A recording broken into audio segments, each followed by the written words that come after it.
2009 में अमेरिकी भूविज्ञानी एड्रियन हेल्मस्ले ने पूर्वी भारत में खगोल भौतिकीविद सतनाम सुरुटानी से मुलाकात की और उन्हें पता चला कि सौर ज्वाला से एक नए प्रकार का न्यूट्रिनो पृथ्वी के कोर को गर्म कर रहा है। वॉशिंगटन लौटकर एड्रियन ने व्हाइट हाउस के चीफ ऑफ स्टाफ कार्ल एनहेसर और राष्ट्रपति थॉमस विल्सन को सचेत किया। 2010 में 46 से अधिक देशों ने हिमालय तिब्बत में 9 जहाज़ों का निर्माण शुरू किया और कलाकृतियों को सुरक्षित स्थानों पर संग्रहित किया। नीमा, एक बौद्ध भिक्षु, को उसके दादा दादी के साथ उनके जगह से निकाल दिया जाता है और उसका भाई तेनजिन जहाज परियोजना में शामिल हो जाता है। प्रति व्यक्ति 1 बिलियन यूरो के हिसाब से अमीरों को टिकट बेचकर गुप्त रूप से अतिरिक्त धन जुटाया जाता है। 2012 में संघर्षरत विज्ञान कथा लेखक जैक्सन कर्टिस रूसी अरबपति यूरी कारपोव के लिए लॉस एंजल्स में एक ड्राइवर का काम करता है। जैक्सन की पूर्व पत्नी केट और उनके बच्चे नूह और लिली, केट के प्रेमी, प्लास्टिक सर्जन और शौकिया पायलट गॉर्डन सिल्वरमैन के साथ रहते हैं। जैक्सन नूह और लिली को येलोस्टोन नेशनल पार्क में कैंपिंग के लिए ले जाता है। जब उन्हें पता चला कि येलोस्टोन झील सूख गई है और संयुक्त राज्य अमेरिका की सेना ने उसे बंद कर दिया है, तो उन्हें वहां पकड़ लिया गया और एड्रियन लाया गया। बाद में वे कंस्पिरेसी थियोरिस्ट और रेडियो व्यक्तित्व चार्ली फ्रॉस्ट से मिलते हैं, जो जैक्सन को चार्ल्स हैपगुड के सिद्धांत के बारे में बताता है।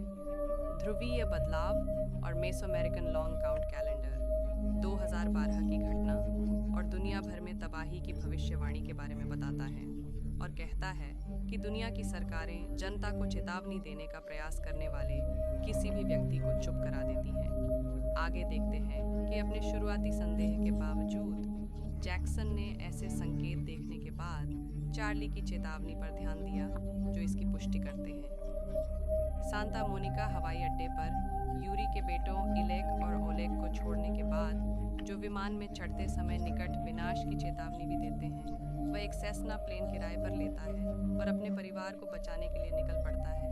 आगे जैसे ही प्रशांत तट सैन एंड्रियास फॉल्ट के साथ एक भयानक भूकंप से पीड़ित होता है, जैक्सन और उसका परिवार हवाई अड्डे पर पहुंचते हैं और सेस्ना हवाई जहाज से उतरते हैं। समूह येलोस्टोन के लिए उड़ान भरता है और चार्ली के आर्क स्थान के मानचित्र को पुनः प्राप्त करता है। येलोस्टोन काल्डेरा फट गया। चार्ली अपना प्रसारण समाप्त करने के लिए पीछे रह गया। वह मलबे से मारा जाता है। यह महसूस करते हुए कि उन्हें एशिया के लिए उड़ान भरने के लिए एक बड़े विमान की आवश्यकता है, समूह उसे खोजने के लिए डाउनटाउन लास वेगास के दक्षिण में मैकरान अंतर्राष्ट्रीय हवाई अड्डे पर उतरता है।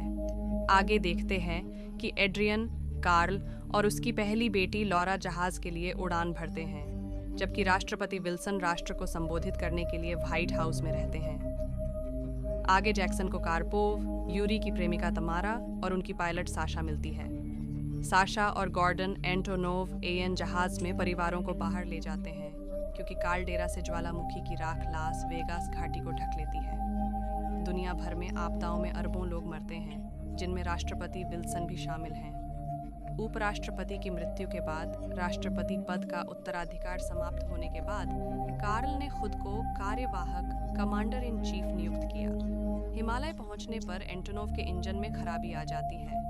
जैसे ही विमान एक ग्लेशियर को छूता है, पार्टी भागने के लिए पकड़ में रखे बैंटले फ्लाइंग स्पर का उपयोग करती है। साशा को छोड़कर, जो पायलट बनी रहती है, जब जेट एक चट्टान के ऊपर चला जाता है तो उसकी मौत हो जाती है। जीवित बचे लोगों को चीनी वायुसेना के हेलीकॉप्टरों द्वारा देखा जाता है, जो तमारा और जैक्सन के परिवार को छोड़कर केवल 3 संदूक टिकट वाले कारपों को ले जाते हैं। परित्यक्त समूह का बाद में नीमा से सामना होता है, जो अपने परिवार के साथ उन्हें जहाज पर ले जाता है, जहां वे तेनजिन की मदद से जहाज संख्या 4 पर छिप जाते हैं।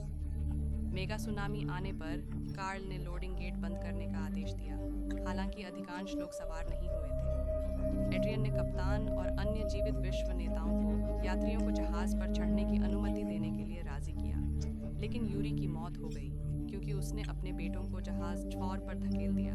जीवित बचे लोगों के नाव पर चढ़ने के बाद गेट बंद हो जाता है, जिससे तेनजिन घायल हो जाता है और गॉर्डन कुचल जाता है। जहाज तक पहुंचने के लिए इस्तेमाल किया जाने वाला तेनजिन का इम्पैक्ट ड्राइवर तंत्र गेट में फंस जाता है, जिससे यह पूरी तरह से बंद नहीं होता है और जहाज के इंजन अक्षम हो जाते हैं। जैसे ही सुनामी आती है, माउंट एवरेस्ट की ओर बढ़ते हुए जहाज में बाढ़ आने लगती है। एड्रियन गियर साफ करने के लिए दौड़ता है, लेकिन दरवाजे बंद हो जाते हैं, जिससे स्टोवें फंस जाते हैं और तमारा डूब जाती है। नूह और जैक्सन ने उपकरण को हटा दिया। चालक दल ने जहाज पर नियंत्रण हासिल कर लिया, जबकि जैक्सन और नूह इसे ठीक करने की कोशिश की।